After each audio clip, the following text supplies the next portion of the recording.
Hello everyone, welcome to Field Notes, an exploration of functional medicine. I'm Rob Downey, a family practice MD and Institute for Functional Medicine certified practitioner. I'm coming to you from Seaworthy Functional Medicine in Homer, Alaska. Seaworthy exists to help people overcome their health challenges and be fully vital. Today we are fortunate enough to have with us Deb Matthew MD, a hormone specialist. Welcome, Dr. Matthew. Hey, it's so great to be here. Delighted to have you. Been looking forward to it. I'll summarize your bio for folks, but please make sure and add to it as we segue into the interview so that we have the full dimensions of who you are and what you care about. I saw that you're the happy hormone doctor, which makes a lot of sense to me given that I've taken care of a lot of women over the course of my family practice and functional medicine career. And to me, that word summarizes what they want their relationship to their hormones to be, which is happy, as opposed to the converse. So you're a best-selling author and international speaker, a frequent guest, including for me today, for which again I'm grateful, and I'm also grateful to our listeners for taking the time to listen and learn and think. You're a guest on the major networks, ABC, NBC, CBS, Fox. Your personal journey includes struggling with some years of fatigue and irritability, and then how you solved that personal journey created part of your professional passion. And in particular, women 40 to 60, but also those interested in functional medicine can learn from what you care about in terms of how to use non-pharmacologic, non-drug solutions to use vitality as a clinical tool. Feel great, love how they're doing. Anything I should add? Yeah, I think that sums it up pretty good, because I am one of those people that I just wanted to be happy and feel good, but I was exhausted all the time. Like napping was my favorite pastime, my favorite hobby. And I just got so irritable. I was flying off the handle at my kids way too often. And then I felt so guilty for always shrieking at them. And my poor husband is the one who bore the brunt of my Wicked Witch of the West impersonation. And I'm really fortunate that he's a patient guy, but I mean, it was really hard on our marriage. I was kind of hard to deal with. And it was really confusing because nothing in my medical training helped me understand what was happening to me. And what really started to change it for me is I read a book written by Suzanne Somers about women's hormones. And my husband is the one who actually found the book. It's called The Sexy Years. And I can assure you, it was nothing like that at my house at that time. But when he showed me this book, like he recognized me when he flipped through it, my symptoms.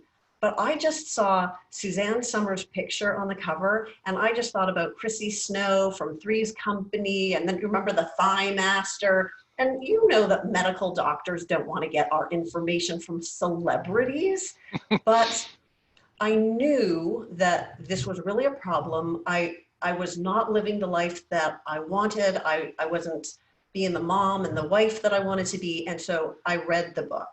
And it really opened my mind. I read about all these women who felt just like me and how much better they felt when they got their hormones back in balance. And I found that there were places that I could go and get trained, just as you've been trained. And I changed everything about how I practice medicine.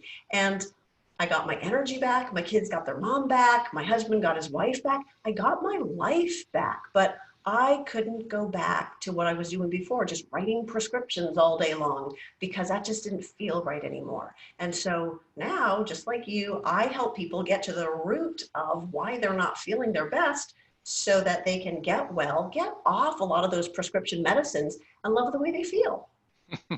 Right on. It's very, it's such a rich clinical journey getting to be part of that. And I find just the light in the eyes of the people that we get to work with it sort of says it all as they sort of come back to life. Yeah. Let's segue then next into, if you would talk with us a little bit about then, how do hormones affect our health and how we feel? Yeah, they affect us a lot more than I think most people realize. Hormones are chemical messengers, right? So they're telling your cells what to do. And you need to get your cells to have the right message. So if you have too much of any hormone or not enough of any hormone, then your cells are getting the wrong instructions. Or if one hormone is kind of high normal and the other hormone is kind of low normal, they both might be technically in the normal range, but there's an imbalance there and we just don't feel our best. And our hormones affect how we feel on the inside, how we react to the world around us, how we relate to other people. They really play a big role in who we are. And so we know, what women come and tell me all the time is something is off. This doesn't feel normal. I don't feel like myself. Really, I just want to feel like myself again. I just want to feel normal. That's a really common thing. And that's something that's hard to put into words. It's hard to explain how you feel. And what I see happening is a lot of women go into the doctor and they complain.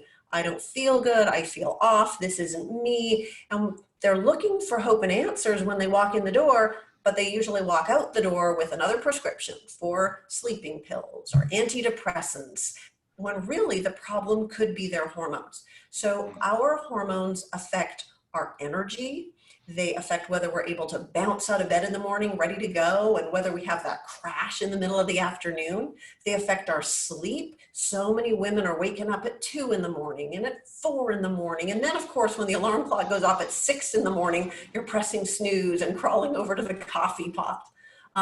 So they affect our energy, our sleep. They have such a profound effect on our mood. So many women feel anxious or feel depressed. But what I find is even more common is that women just feel flat, like unmotivated. And a lot of times what we end up doing is we just put one foot in front of the other and make our way through our day the best that we can. And anything that really has to happen today, we'll look after it. But if it doesn't have to be today, we kind of leave it by the wayside because we're just not really feeling it. And a lot of women really relate to that. In fact, I was just talking to a lady today and she said, the way I describe it is left foot, right foot. Whenever anybody asks me, how am I just say left foot, right foot. So just keep going, getting by, not thriving. Not thriving. And that's not, we should expect more. And a lot of times women will say, well, maybe this is just what I should expect because of my age. And my recent comeback to that is, look at the 2 guys who are running for president. Doesn't matter what political background you have. There's 2 old guys running for president. They've got energy. You should have energy too. But so our hormones affect our immune system function, they affect our digestion, they affect our skin, our hair, they affect whether you pee when you jump and cough and sneeze. I mean, your hormones impact so many important parts of your body. And that's why when things go off, we just don't feel right. Mm-hmm. Yeah, I often, when I'm chatting with folks about hormones, one thing that we'll talk about sometimes is that they're turning genes off and on. That's part of their, and often people then have this sort of lights coming on feeling of, oh my gosh, they get an intuitive sense that affecting genetic expression, turning hundreds of genes off and on, those are big plays. Yeah, and they have an impact. Well, as I reassured you before we segued into the recording portion, a number of the other functional medicine thought leaders we've had a chance and a privilege to talk to recently have focused on sleep and stress management and the relation to how the adrenals and the sex hormones are intertwined. And so I think today, so that again the folks that want to learn from you get a maximum opportunity, maybe we'll go next to how you flagged it already that a woman or a man for that matter can know there's potentially a hormone problem because they simply don't feel right. And so then let's focus on women because so many of them have that concern and so many of them report feeling unheard. So then how do they know? How do they take it to the next step to translate intuition into yes, I do? Yeah. So when we're thinking about, like, could your symptoms be due to a hormone problem? One of the things that we look at is patterns. And so if you just have one symptom, you're not sleeping and otherwise everything else is fine, well, maybe that's not a hormone issue. But if you have a constellation of symptoms that go together, and sometimes the constellation of symptoms changes with where you are in your life, in your life's journey. So when you are, say, in your 20s and 30s, if you're having a lot of PMS, if you're having heavy periods or skipping periods or irregular cycles, those things really point to a hormone imbalance. But most of the time women would know that menstrual irregularities and those kinds of problems relate to hormones. So the problem is, if you go into your doctor to complain about it, we got one solution for that, and it's almost always birth control pills. And birth control pills sometimes can help with things, but they're not really fixing the root cause of the problem. They're kind of just band-aiding up over the symptom. And there are more things that we can do to measure hormones and evaluate in order to really understand why the periods are irregular, the PMS is bad, etc. And most of the time when women are younger, there's some underlying reason that's knocking their hormones out of whack. And then as we get over 35, and now we're in the late 30s and in the 40s, we kind of start to enter into that perimenopausal time in our lives. And so that's when things start to shift again. And so women can get, even if their periods were normal before, heavier periods, more PMS, and sometimes instead of just like a day or two, now it becomes like a week, sometimes even 2 weeks of PMS, where they're just tired and moody and they want to eat everything in the fridge and they don't feel like going to the gym and they're just not themselves. Sometimes the sleep gets worse, like before a period. Night sweats are actually really quite common. So if a woman is having night sweats, but not daytime hot flashes, usually that's not an estrogen deficiency, but it's a progesterone deficiency. So those are the two hormones that fluctuate with our cycle. And when you're in your 30s and 40s, it would be more common that your estrogen's okay, but your progesterone is starting to decline. And that's when we start to see the night sweats and the heavier periods and the more PMS. And other really common things that we see is anxiety. So that was one of my symptoms. I never used to be anxious, but once I was over 35, all of a sudden I was anxious and I'm worrying about the stupidest little things. And if you talked to me like the week before my period, I would be wigging out over crazy stuff. And then if you talk to me the week after my period, I'm calm, cool, and collected, and I seemed totally normal. And that's sort of a common pattern. Mm-hmm. So if things kind of go up and down over the month, that's a clue that it's a hormone issue. And then getting somewhere around about 50 is when we start to go through menopause. And then things change again. And that's when estrogen tends to go down. We tend to get dryness, dry eyes, dry hair, dry skin, vaginal dryness. We get more fatigue. The average woman gains 20 pounds when she goes through menopause, especially on her belly. And I hear women say all the time, like, I got all this stuff on my belly that didn't used to be there. And I haven't changed anything about my diet or my exercise. And it's so frustrating because a lot of times the things that used to work, if you needed to lose a few pounds, just don't work anymore. And then the other really big thing that we start to notice when women kind of are going through menopause is their brain is not reliable anymore. The brain fog, the memory, like can't find that word that you want to say, and you got to write everything down to try to keep track of things, and you need sticky notes for your sticky notes. And it's scary because you can't help but start to worry that this is like the first sign of early dementia. And I deal with this with ladies all the time, reassuring them, I don't think it's early dementia. I think it's your hormones. Well, you've covered a lot of ground there that helps people, I think, get the outlines then of what to be thinking about. And so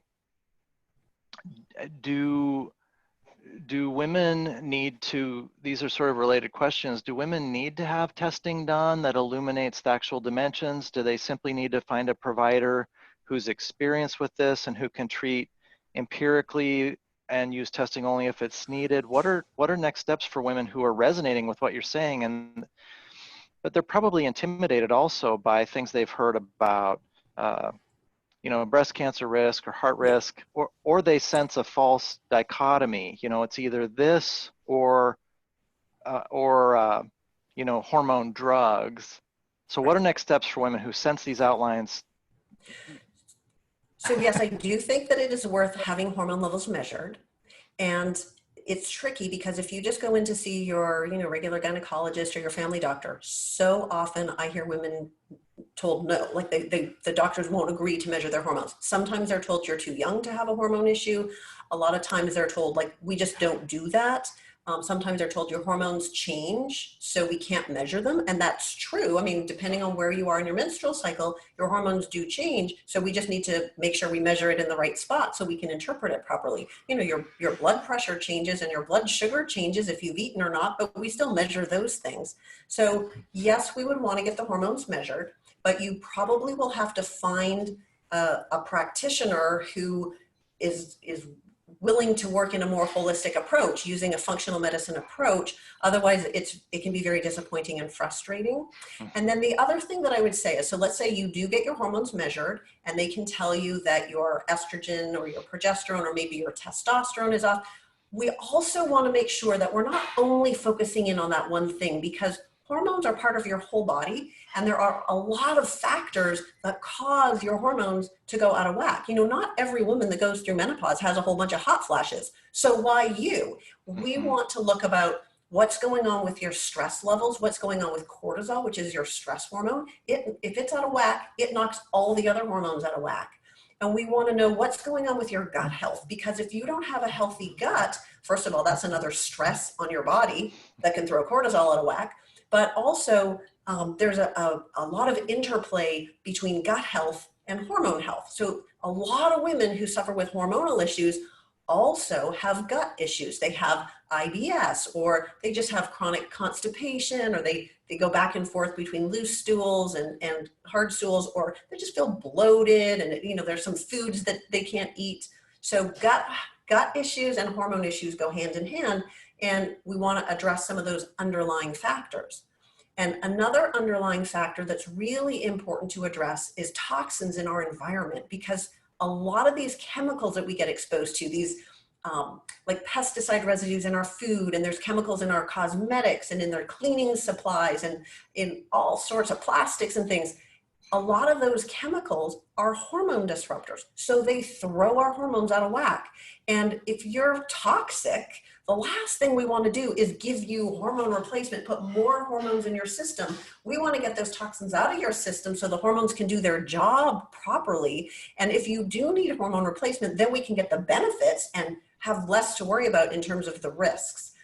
Nutrition is really important for hormones. Sugar causes inflammation, and inflammation knocks your hormones out of whack. So we really want you to find somebody who's going to look at you as a whole person approach, and not just have a conversation about estrogen or progesterone or birth control pills versus hormone replacement therapy. So that's something that I feel really passionately about. So if we move on to the question of, if you do take a hormone replacement, are you going to get breast cancer? Are you going to have a heart attack? Part of it comes down to what body are we putting the hormones in? We want to put the hormones in a healthy body, not a body that's inflamed and full of toxins. But even if we just look at population studies, what the research has shown is that women who go on hormone replacement therapy with the natural version of the hormones, we call them bioidentical, meaning that the molecule of hormone we're giving you is an exact match to the molecule of hormone that your ovaries used to make. So at least in theory, your body can't tell the difference. Did it come from your ovaries, or did it come from, you know, Walmart pharmacy? And when we use these natural hormones, the studies do not show that there is an increase in your risk for getting breast cancer. So what I usually tell people is, I can't promise you're not going to get breast cancer. It's caused by all these environmental toxins in our environment. But the studies do not show that using the natural hormones will increase your chances of getting breast cancer. And that's really important, because an entire generation of women got scared off hormone replacement therapy because their doctors told them it was dangerous, it was bad, they were going to get breast cancer. Somebody back in 2013, so the big news about hormones cause breast cancer, that came out in 2001. I was in medical school in the early 90s. We were trained that we should put everybody on hormone replacement therapy for their own good, because it was going to prevent heart disease and dementia and osteoporosis. Then 2001, this study came out and said, breast cancer. And all of a sudden, hormones went from greatest thing since sliced bread to bad, dangerous, and scary. But in 2013, somebody did a study when they looked at women, and they estimated that 90,000 women were going to die because they went off their hormone replacement therapy. So the benefits of being on the hormones, even those synthetic, the non-bioidentical hormones that we used to use all the time, you were still better off statistically to be on the hormones than off the hormones, because they were reducing colon cancer and osteoporosis. And so we know so much more now 20 years later than we did when that study first came out. And what we know is that for most women, the benefits of hormone replacement therapy outweigh the risks. In fact, far outweigh the risks in most cases, especially if you start it when you're relatively younger. So if you're 75 and you've never been on hormone replacement and now you decide you want to start, well, we can't really go back and change what's happened over the previous 25 years and erase things. But if you're, in your 50s, if you're, within 10 years of menopause and we use the hormones going forward, then we see lots of positive benefits. So not even just functional medicine doctors who like this holistic approach, but even the regular gynecologists have really changed their tunes. And so not all doctors have gotten the memo, but as a general statement, our attitude about hormones has really changed. And so now we want to give a personalized approach. We don't just want to blanket give everybody the same thing, which is kind of how I was taught to do it in medical school. We want to evaluate your personal symptoms, your personal health history, your risk factors, your family history, so that we can take into account what would be the best thing for you. And even for those few small number of people where maybe hormone replacement isn't going to turn out to be the best thing, we still want to make sure that your gut is healthy and we get the toxins out of your system and you're nutritionally sound and the inflammation is down. We want you to have the healthiest body, and we can do a lot to reduce hormone symptoms just by all the other things that we do, even if we don't use hormone replacement therapy. Wonderful. So much good content there. It's going to be great for our listeners. I've flashed on a lot of things while you were talking, and I've run into the dilemma I always do with these podcasts, where I get to meet my tribe around the country, and then I think, oh, if I had 3 days, then we could really riff this to its proper extent. One of the things I'd like to flag and have you comment a little on, just because I think it's so important, is when I was certifying in functional medicine, the kind of lay term for this was cortisol steal, meaning that the adrenals were stealing the parent hormone, pregnenolone, and if it cascades downstream for the overproduction of cortisol due to these kind of stress-distress responses that we will let hijack our day-to-day executive management of non-threat situations, and there's not enough parent hormone left to go over and make DHEA and estrogen and testosterone. And so I find when I talk with women about that mindfulness or yoga or heart rate variability, heart math, Oura ring, even just an attitude shift as kind of the lights are coming on, as they know that by protecting that pathway against cortisol overproduction, they are rebooting their native pathway. And then they can kind of segue that into like, oh, now I've got skin in the game.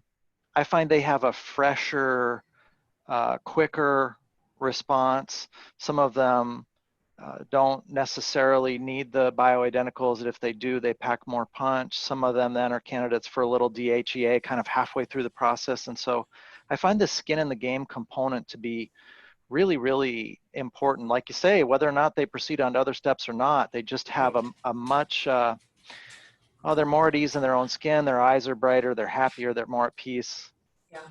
Did you know that there is a study where they took a group of women and they measured their cortisol level, and then they took them to the spa for the week, and then they measured their cortisol after the spa, and their cortisol levels were better, their hot flashes were less. So what we need to do is we need to petition Blue Cross Blue Shield to send these women to the spa.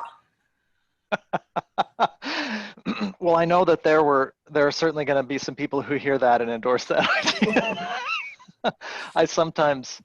One of my favorite thought experiments is, how would this all look if it were all driven by best principles of what serves people's needs best, with no obstructions or no distorting factors in how the ideas translate to what patients need. And I think that's one of the things that's made me really happy to be doing functional medicine. No approach is perfect, but I really like it that the people who, I often reflect that when I'm using functional medicine, I'm the beneficiary of this tool. So I'm wielding this tool for people's benefit.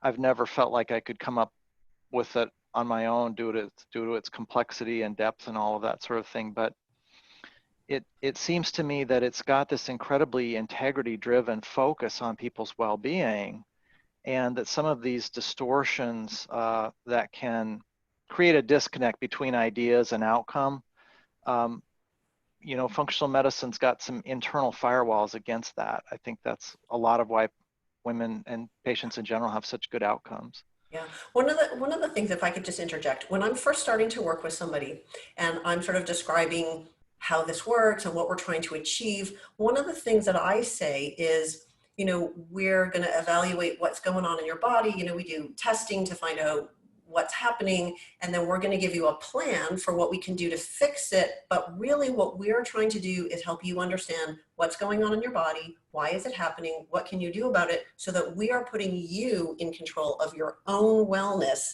so that you can keep yourself out of the doctor's office, not be dependent on their prescription pads, and you know, be in charge of your own health. And that's very empowering. And I think that a big chunk of getting people moving in the right direction is just understanding what's going on and why. Because if you understand, then, you know, it's easier to do the things that you need to do, as opposed to if somebody just tells you, you know, here's a few vitamins to take, or, you know, here's some cream to rub on, and you don't understand why, it's harder to stick with it. So I like that functional medicine it's a lot of it is educating. It's empowering. Right on. Let's definitely talk about that a little bit, because again, I think it's so important. I always think of the word agency when I hear what you're describing. And I think that people are thirsty for it. I think people are thirsty for a sense of agency. I've found now that a degree of agency is so critical to a successful outcome that I just have a conversation visit one and try to say in a very inviting way, not only do you, the patient, have agency, but you're going to do the work, you're going to do the heavy lifting. We're going to be co-navigating together, but I'll be sort of mapping and coaching, and you're going to be, you know, you get the credit because you're going to do the work. And I find there are a few people at the first visit now that hear that. It's poignant for me, but I think they can hear the respect, and they're kind of not in that place yet, maybe. And sometimes it's better that they reflect and come back when they have that. When they're ready. Yeah, but I find that well over 90% of the people first visit, it seems to me the response is like, yes, of course I have agency. Like, let me at it. I often have to say, let's not do all 5 tests at once, because when we restore your gut barrier integrity, the downstream manifestations are going to change whatever we would. Yeah, you don't need the other check things, perhaps. Yeah. Yeah, I just find that skin in the game component, it's such good news that people are craving it. And I think it's very, I guess to me, the related issue is that this is worth exploring a little more. Functional medicine is so different than in that restoration of native vitality is the clinical tool. And that looks at something you brought up at the beginning of the visit. When we're talking about a non-drug approach, the obvious question is, well, what if we're not going to use medications per se as the primary tool? To me, restoration of native vitality is what's happening. We're helping people kind of hit the reset. Yeah, I agree. And we're restoring wellness. Whereas when we use prescription medicines, a lot of the times what we're doing is we're putting a Band-Aid over their symptom. And so, but we're not really addressing the underlying cause. And then a lot of the times you have to stay on the drug, right? I mean, if you're on a blood pressure drug, it pushes your blood pressure down, but as soon as you stop taking the pill, your blood pressure just goes right back up again. So it hasn't really fixed the problem. You know, we need to be looking for what are the factors that have caused your blood pressure to go up in the first place.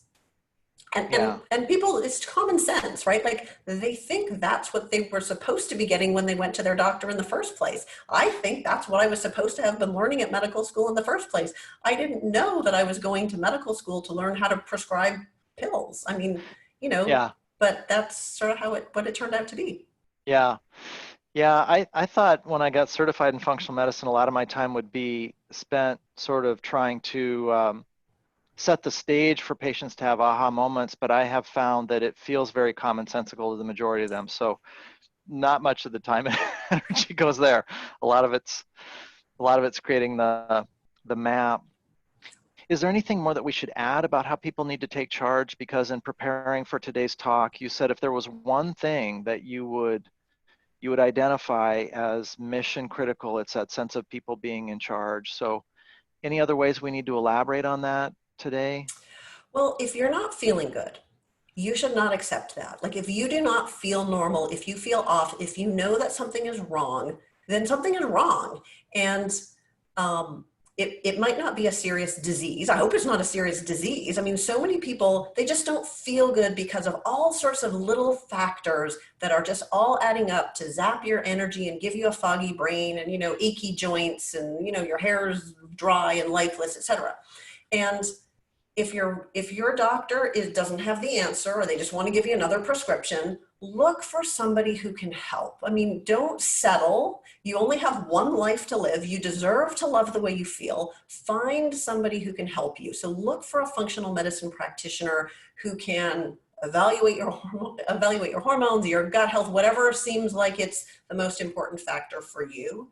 And in order to help women know whether hormones could be a problem, I wrote a book called This Is Not Normal, A Busy Woman's Guide to Symptoms of Hormone Imbalance. And that's something that is full of like checklists. So you can read and, check to see if you fit with this hormone issue or this hormone issue. And then it's got tips to help you start to get your hormones back in balance, and also tips on, how you can find somebody to help you with this. And that's something that is available. I give you the link for that. isityourhormones.com. You can download a free ebook. So Right. That's something that can help people. Nice. I think I was checking that out, where the ebook is easy to find based on those directions you gave us. And so then people have that quick next step that they can take to learn more. And you'll probably also be happy to know that in the show notes and the blog transcription of what we did today, not only will some of the predictable things be there in terms of how people can find you, your website, your ebook, your regular book, but also some of those folks that you invoked as thought leaders, then those will be hot links in the blog. And so people can drill down in the blog and learn more. And I think that's an added dimension when thought leaders take the time to do this. It can be nice to know then that we're trying on our end to really make sure people can explore or learn different ways and drill down in different ways. I thought I should also just briefly editorialize that you and I are examples of, if someone comes to see us as functional medicine MDs and they say, I'm tired, I'm suspicious I have a hormonal imbalance, you and I and many functional medicine medical providers are trained to always be vigilant that something else might be happening. So we have training in that person looking ashen and the way they ache, and something about their complete blood cell count being really concerning for something dangerous, something different. Right. And so there isn't, there's no, I would describe it again as a false dichotomy, this old sort of natural medicine versus conventional. When functional medicine medical providers are seen, there is the standard of care vigilance for what's called the differential diagnosis. What could this be? How do I figure it out? How much of a threat is it to my patient? I have found another thing about functional medicine that sometimes is very powerful is people trust me because they want to be natural, and then it'll turn out we find something that needs a different avenue. They need to see their surgeon, they need to see their specialist, but they trust me to do that because they feel like I see through two lenses at once. And and we can also be an advocate, like if they go to, let's just say they need to see a surgeon, and they get told something that sounds real scary, sometimes we have more time, we can explain it in a way that makes sense, and we can help them with decisions, even in their regular, conventional medical world. I have a lot of patients that, come to me just to sort of talk things through. Absolutely. I didn't know back in, 14 years ago or so, switching into adding functional medicine and then getting certified a number of years ago, how much value that would have to be a bridge for people, and again, a chance for, and I find also that the second opinion seems to really clip in a very sort of dovetail or modular fashion with the patient's concerns, the other provider. There don't, it's exceedingly rare in my experience for there to be conflicts. So I think that's very... I think functional medicine doctors are really nice people. You know, we don't have egos. It's not the arrogant doctors that go into this. We're the nice guys, the ones that are easy to talk to. We spend time with our patients. We really like our patients. Like, our whole goal is to help our patients. And so. Well, your time today has just felt radiant and inspiring. I can't thank you enough. Thing we talked about, the blog will, and the show notes will have your website so that people can learn more about you, follow your work, find a way to your books and articles. Whatever extra dimensions they want. Seaworthy exists for people to overcome their health challenges and be fully vital. Please consider subscribing, giving us a 5-star review if we've earned it, and going to our website podcast tab for any questions or comments you'd like to share with us. Thanks.